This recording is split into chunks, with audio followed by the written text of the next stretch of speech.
Hello friends, welcome to the way of learning English platform, your English educator Biswajit sir. আজকে আমি তোমাদেরকে শেখাবো present continuous tense. ঠিক আছে, এর আগে তোমাদেরকে আমি প্রেজেন্ট ইনডিফিনিট টেন্স শিখেছি। প্রেজেন্ট ইনডিফিনিট টেন্সের অ্যাফার্মেটিভ সেন্টেন্স, হ্যাঁবাচক বাক্য, তারপর ইন্টারোগেটিভ সেন্টেন্স এবং প্রেজেন্ট ইনডিফিনিট টেন্সের নেগেটিভ সেন্টেন্স আমি শিখেছি। ঠিক আছে, তো আজকে চলো আমি আজকে তোমাদেরকে শেখাবো প্রেজেন্ট কন্টিনিউয়াস টেন্স। ঠিক আছে, তো তোমাদের কাছে একটা রিকোয়েস্ট, ভিডিওটা তোমরা প্রথম থেকে শেষ পর্যন্ত দেখবে, তাহলে তোমাদের প্রেজেন্ট কন্টিনিউয়াস টেন্স নিয়ে আর কখনো কোনো অসুবিধা হবে না। ঠিক আছে, এইটুকু তোমার এই দাদাটার উপর ভরসা রাখো। ঠিক আছে, তাহলেই হবে। তো চলো ক্লাসটা শুরু করা যাক। তো দেখো, প্রেজেন্ট কন্টিনিউয়াস টেন্স, কন্টিনিউয়াস মানে কি? কন্টিনিউয়াস মানে জানো, কন্টিনিউয়াস মানে হচ্ছে চলমান। যেই কাজটা চলমান বোঝাবে সেটাই হচ্ছে প্রেজেন্ট কন্টিনিউয়াস টেন্সের আন্ডারে আসবে। চলমান যে কাজটা, ধরো আমি যেমন ধরো যদি বলি আমি ভাত খাচ্ছি, মানে কন্টিনিউ যদি খাই, প্লেটে করে ভাত নিয়ে খাচ্ছি, কাজটা চলছে। আমি যদি কোনো একটা কবিতা লিখছি, মানে কাজটা কন্টিনিউ চলছে, তখন সেগুলো কি হয়? কন্টিনিউয়াসের আন্ডারে আসে। ঠিক আছে, তো বর্তমান আর পাস্ট একটু ডিফারেন্ট আছে। পাস্ট মানে অতীতে যেটা চলছিল, বর্তমান মানে এখন যেটা চলছে। ঠিক আছে, তো চলো প্রেজেন্ট কন্টিনিউয়াস টেন্স মানে দেখো আমি লিখে রেখেছি কি? চলমান বর্তমানকাল। চলমান বর্তমানকাল। বর্তমানকালে এই যে বর্তমান, আমি এখন তোমাদের ক্লাসটা করেছি, এটা তো বর্তমানে। ঠিক আছে, তো এখন কি যে কাজটা চলছে সেটাই কি? বর্তমান, চলমান বর্তমানকাল। তো দেখো স্ট্রাকচারটা কি আছে। ঠিক আছে, স্ট্রাকচার তোমরা সবসময় মাথায় গেঁথে রাখবে। ঠিক আছে, তোমাদেরকে একটা কথা বলতে ভুলে গেছি, কালকে আমি জানো সিএইচএসএলের একটা মেন্সের পেপার করছিলাম, এবং এই সামনের যেটা এক্সাম হলো সিএইচএসএলের, তো সেখানে আমি 30 কোশ্চেনের মধ্যে 25 কোশ্চেনের নাম্বার ইজিলি দিয়ে দিয়েছি। তো এমন কোশ্চেন ছিল যে তোমরা ভাবতেও পারবে না। ঠিক আছে, তো চলো ক্লাসটা এবার শুরু করা যাক। তো ইংলিশটা তোমরা প্রথম থেকে ভালোভাবে মন দিয়ে শিখতে থাকো। ঠিক আছে, ইংলিশ এসএসসির যে কোনো এক্সাম যখনই তুমি দিতে যাবে এসএসসির আন্ডারে, তখন তোমাকে ইংলিশ কিন্তু মাস্ট শিখতে হবে, আদারওয়াইজ কিন্তু হবে না। ঠিক আছে, তো দেখো কি স্ট্রাকচার কি বলেছে। স্ট্রাকচারে আছে সাবজেক্ট প্লাস কি অ্যাম বা ইজ বা আর। এই যে স্ল্যাশগুলো দেওয়ার মানে কি? এগুলো হচ্ছে বা অথবা। অ্যাম বা ইজ বা আর মানে সাবজেক্টের পর অ্যাম বসবে, অথবা ইজ বসবে, অথবা আর বসবে। তারপর কি? তারপর মেন ভার্ব বা ভার্বের 1 নম্বর ফর্ম। আমরা যেটা ভার্বের 1 নম্বর ফর্ম বা মেন ভার্ব বলি, এই যে যেমন যদি এখন এই গো, ওয়েন্ট, গান। গো ওয়েন্ট গান। গো মানে কি? গো মানে আমরা সবাই জানি যাওয়া। ঠিক আছে, গো মানে যাওয়া। তাহলে ভার্বের এটাকেই আমরা কি বলি? 1 নম্বর ফর্ম বলি। আবার এটাকে আমরা কি বলি? Main verb. কি বলি? মেন। আবার এটাকে আমরা কি বলি? Main verb. আর এটাকে কি বলি? ভার্বের 2 নম্বর ফর্ম। আর এটা ভার্বের 3 নম্বর ফর্ম। আবার এটাকে 2 নম্বর ফর্মটাই কি বলি? Past form. আর এটাকে আমরা কি বলি? Past participle. তো আমরা সহজে বেশি ডিটেলসে মানে বেশি করে মনে রাখার দরকার নেই, আমাদের শর্টভাবে মনে রাখতে হবে। ঠিক আছে, যেটা আমাদের বেশি মানে অ্যাকচুয়ালি মানে শর্টলিভাবে যেটা আমাদের মনে থাকবে সেটাই আমাদেরকে শিখতে হবে। তো এটা শর্টলিভাবে তোমরা মনে রাখার চেষ্টা করো। V1 মানে হচ্ছে ভার্বের 1 নম্বর ফর্ম। ঠিক আছে, এই 1 নম্বর ফর্ম মানে এই যে মেন ভার্বটা। ঠিক আছে, এই মেন ভার্বের সঙ্গে কী যুক্ত করতে হবে বলেছে? আইএনজি এটা অথবা এটা আমরা এখানে আন্ডারস্ট্যান্ড করে নিলাম। ঠিক আছে, তো এটার সাথে কী যুক্ত করতে হবে আমাদেরকে? আইএনজি। যদি গোয়ের সাথে আইএনজি যুক্ত করি তাহলে কী হবে? গোয়িং। ঠিক আছে, তো দেখো মেন ভার্ব প্লাস অবজেক্ট যদি থাকে তাহলে আমরা অবজেক্ট দিব, আর যদি না থাকে তাহলে দিব না। তাহলে এবার চলো আমরা ক্লাসটা শুরু করি একবারে ফাইনালি। তো দেখো কি বলেছে, রুলের দিকে কি বলেছে? সূত্রের দিকে বলেছে বর্তমানকালে কোনো কাজ হচ্ছে বা চলছে, অর্থাৎ বর্তমান সময়ে কোনো কাজ চলমান বা হচ্ছে বোঝালে, অর্থাৎ কি বলছে? বর্তমান সময়ে কোনো কাজ চলমান বা হচ্ছে বোঝালে সেটাকে আমরা কি বলি? Present continuous tense. সেটা কি বলি? Present continuous tense. ঠিক আছে, তো এই যে প্রেজেন্ট কন্টিনিউয়াস টেন্সের বাক্যের শেষে কী থাকলে আমরা সহজে চিনতে পারবো সেটা একবার দেখে নিই। ঠিক আছে, দেখো কী লিখেছি? বাংলায় চেনার উপায়। কি আছে? বাংলা ক্রিয়াপদের শেষে। তো ক্রিয়াপদ আবার কি? ক্রিয়াপদ মানেই যে ভার্ব মানেই কি? ভার্ব মানেই ক্রিয়াপদ। ভার্ব মানে কি? ভার্ব মানে হচ্ছে ক্রিয়াপদ। তো এটা একটা ভার্ব, এটা একটা কি? এটা একটা কি, এটা একটা কি, এই গোটা কি, গোটা আমাদের কি, গোটা হচ্ছে আমাদের একটা ভার্ব না, গোটা আমাদের কি একটা ভার্ব না, এটাকে আমরা কি বলি ক্রিয়াপদ। এই ক্রিয়াপদটার শেষে কি থাকবে, তেছি, তেছো, তেছেন, চয় ছয়ে, ছে, ছি, ছ, ছেন ইত্যাদি থাকে, ঠিক আছে, ইত্যাদি থাকে। যেমন দেখো ফার্স্ট আমি একটা সেন্টেন্স শিখেছি যেটাতে কি আছে, আমি বই পড়ছি, দেখো ছি আছে, পড়ছি মানে পড়ছি কন্টিনিউ আছে, ঠিক আছে, পড়ছি, দেখো ছি কোথায় আছে, এই যে ছি এখানেই আছে আমাদের ছি, পড়ছি। বাক্যের শেষে কী থাকছে, ক্রিয়াপদের শেষে পড়া, এটা আমাদের ভার্ব, কিন্তু এটাই হচ্ছে আমাদের ভার্ব, পড়াটা হচ্ছে আমাদের ভার্ব। তাহলে এবার আমরা চলো সেন্টেন্সটার অ্যান্সার লেখার চেষ্টা করি। তো আমাদের সাবজেক্ট প্রথমে বসাতে হবে, সাবজেক্ট কোনটা এখানে, আমি প্রথমে যেটা থাকে বাংলা বাক্যে সেটাই আমরা জানি সাবজেক্ট। তাহলে আয়ের পরে সবসময় কী বসে জানো, আয়ের পরে সবসময় প্রেজেন্ট কন্টিনিউয়াস টেন্সে অ্যাম বসে। তাহলে আই অ্যাম, তারপর কি আর এই অ্যামিজারের কাজ হয়ে গেলে অ্যাম বসিয়ে দিলাম, তারপর মেন ভার্বটার সাথে কি যুক্ত করতে হবে, আইএনজি। তাহলে বই পড়ছি, বইটা কি কাজ করা বোঝাচ্ছে না, পড়াটা কাজ করা হয়েছে। পড়া ইংলিশ কি, পড়া ইংলিশ হচ্ছে রিড, পড়া ইংলিশ রিড, রিডের সাথে কি যুক্ত করব আমরা, আইএনজি, রিডের সাথে কি যুক্ত করব, আইএনজি। তাহলে কি হবে, আই অ্যাম রিডিং, কি পড়ছি, অবজেক্ট কি আছে, কি পড়ছি, অবজেক্ট কি আছে, অবজেক্ট বই আছে না, বই। তাহলে কী হবে, BOO কে, এখানে একটি বই বা দুটি বই বলিনি, তার জন্য বুকের সাথে এস করে দিলাম, ঠিক আছে। তাহলে আই অ্যাম রিডিং বুকস, বুঝতে পারলে। নেক্সট এবার চলে যাই, তারা বিদ্যালয় যাচ্ছে, তারা ইংলিশ কি, তারা ইংলিশ হচ্ছে দেই, তারা ইংলিশ এটা আমাদের সাবজেক্ট, প্রথমে যেটা থাকবে সেটাই আমাদের সাবজেক্ট, দেই, দের পরে কি বসবে, দের পরে কি হয়, দেই যেহেতু প্লুরাল সাবজেক্ট হলে আমাদের আর বসাতে হয়, কি বসবে, দেই, তাহলে আর, দে আর। তাহলে এখানে ভার্ব কোনটা, যাচ্ছে, বাংলা বাক্যে ভার্ব থাকে বাংলা বাক্যে শেষের দিকে, বাংলা বাক্যে কি থাকে, ভার্ব থাকে শেষের দিকে, মানে এই যে দেখো যাচ্ছে ভার্ব, শিখছি ভার্ব, ওড়াচ্ছে ভার্ব, গাইছো, যাচ্ছে শেষে থাকে বাংলা বাক্যে ভার্ব শেষে থাকে, কিন্তু ইংরেজি বাক্যে কী করতে হয়, ভার্বটাকে আমাদের মাঝের দিকে নিতে হয়। তাহলে দে আর, যাও ইংলিশ কি, গোর সাথে কী হবে, আইএনজি, দে আর গোয়িং, এক জায়গা থেকে আরেক জায়গায় যেতে গেলে মাঝখানে আমরা কী বসাই, টু বসাই, দে আর গোয়িং টু স্কুল, ঠিক আছে, স্কুল। এক জায়গা থেকে তুমি ধরো এটা সাপোজ তোমার এটা হোম, ঠিক আছে, হোম থেকে তুমি কোন দিকে যাচ্ছ, স্কুলের দিকে, এটা স্কুল, এই মাঝখানটাতে কি বসে জানো, দিকে বোঝাচ্ছে না, টু, মাঝখানে কি বসে, টু, সেই কারণে আমি টু বসেছি, they are going to school. Next,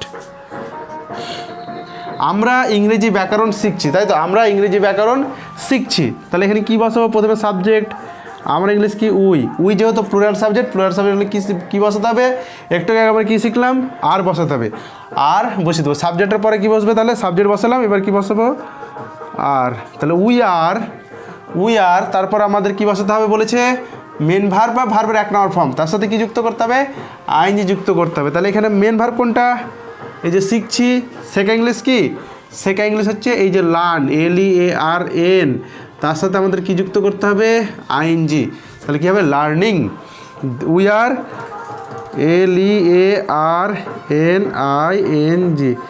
we are learning, কী শিখছি, ইংরেজি ব্যাকরণ, অবজেক্ট মানে ভার্ব আছে তো, ভার্বের আগেই আমাদের কি থাকে, সামনে ভার্বের আগে কি থাকে, অবজেক্ট থাকে, দেখো এটার আগে কি আছে, অবজেক্ট, ইংরেজি ব্যাকরণ ইংলিশ কি, ইংলিশ গ্রামার, তাহলে we are learning English grammar.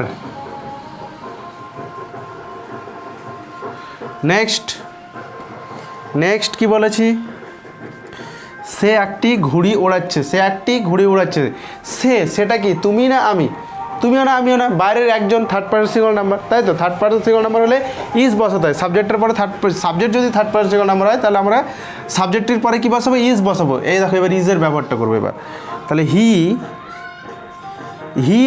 বা সি, একটা মেয়েও হতে পারে বা একটা ছেলেও হতে পারে, ঘুরে উড়েছে, তাহলে হি মানে ছেলেদেরকে বোঝায়, ঠিক আছে, আর সি মানে মেয়েদেরকে বোঝায়, আমি দুটো দিয়েই লিখে রাখছি। তো তোমাদের যখন যেটা মনে হবে সেটা অ্যাপ্লাই করবে, ঠিক আছে। তাহলে he or C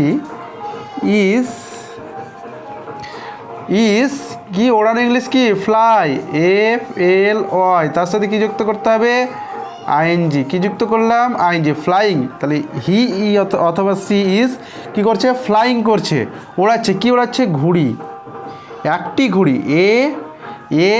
a kite, একটি ঘুড়ি। তো ঘুড়ি লেখার পর আমি তো লিখতে পারি না, তাহলে কাইট মানে একটি ঘুড়ি, কাইট।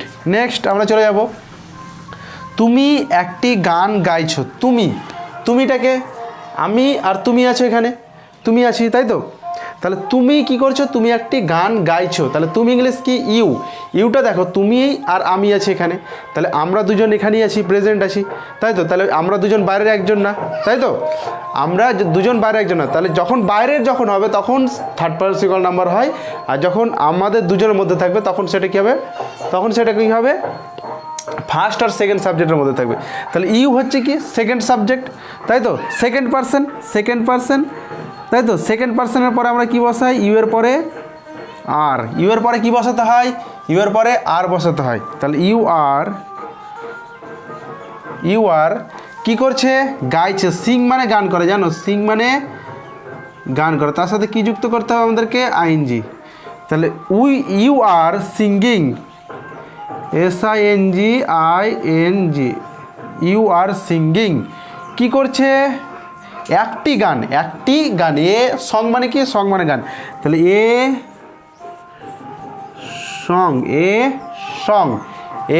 সং। আমি এই জায়গাটা একটু মুছে দিই, লেখা হবে না, অসুবিধা হবে।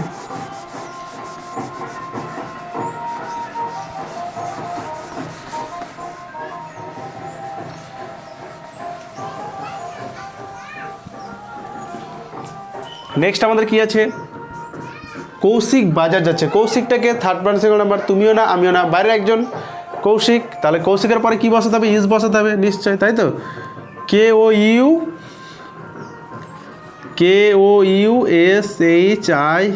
KOUSHIK, কৌশিক ইজ যাচ্ছে, যাও ইংলিশ কি গো এর সাথে কি যুক্ত করব আইএনজি। তাহলে কৌশিক ইজ গোয়িং, কোথায় যাচ্ছে, আবার এক জায়গা থেকে আরেক জায়গায় যেতে গেলে কি হয়, কোথাও থেকে তো কোথায় যাচ্ছে, বাড়ি থেকে সাপোজ ধরে নাও বাজার যাচ্ছে, তাহলে Koushik is going to market, ঠিক আছে। তো একটু তোমাদেরকে শর্ট টিক লিখে দিই,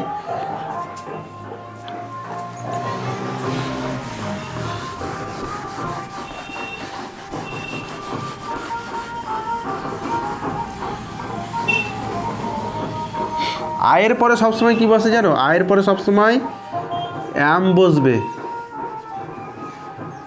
সেটা প্রেজেন্ট PRESENT, প্রেজেন্ট কন্টিনিউয়াস টেন্সে, কন্টিনিউয়াস টেন্সে, প্রেজেন্ট কন্টিনিউয়াস টেন্সে আয়ের পরে কি বসবে সবসময়, আয়ের পরে সবসময় কি বসবে অ্যাম বসবে। আর প্লুরাল সাবজেক্টের পরে, প্লুরাল PLURAL, প্লুরাল সাবজেক্টের পরে কি বসবে, প্লুরাল সাবজেক্টের পরে আর বসবে, আর বসবে, সেটা কোন টেন্সে, প্রেজেন্ট কন্টিনিউয়াস টেন্সে, ঠিক আছে, আর বসবে। তো প্লুরাল সাবজেক্ট কোনগুলো, প্লুরাল সাবজেক্ট এই যে ইউ হিসাবটাকে, ইউটাকে আমি ধরে নেব, ইউ মানে তোমরাও তো বোঝায়, তোমরা তো অনেকজন হয়ে যাচ্ছে তখন, তাহলে ইউ এর পরে উ এর পরে দে এর পরে TH, দিস মানে এইগুলির পরে কি বসবে, ইউ, উই, দেই, দিস, এগুলোর পরে কি বসবে, এগুলোর পরে ইটিসি মানে ইত্যাদি, এগুলোর পরে কি বসবে আর বসাতে হবে আমাদেরকে, ঠিক আছে। আর সিঙ্গুলার সাবজেক্টের পরে SINGULAR, সিঙ্গুলার সাবজেক্টের পরে আমাদেরকে কি বসাতে হবে? ইজ বসাতে হবে। কি বসাতে হবে? ইজ বসবে। সিঙ্গুলার সাবজেক্ট কোনগুলো একবার চলো দেখে নিই। সিঙ্গুলার সাবজেক্ট যেমন হি, ছেলেদের ক্ষেত্রে সি, মেয়েদের ক্ষেত্রে আমরা ইউজ করি সি, হি, সি, ইট, এনি নেম, যে কোনো নাম, এনি নেম, যে কোনো নাম যেমন রাম, ইটিসি। আবার যেমন দিস আছে, দিস আছে, ঠিক আছে, দ্যাট আছে। এগুলোর পরে কি বসবে? এগুলোর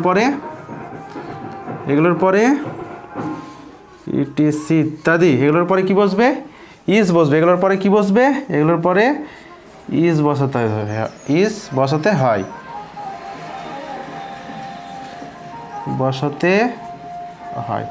ঠিক আছে।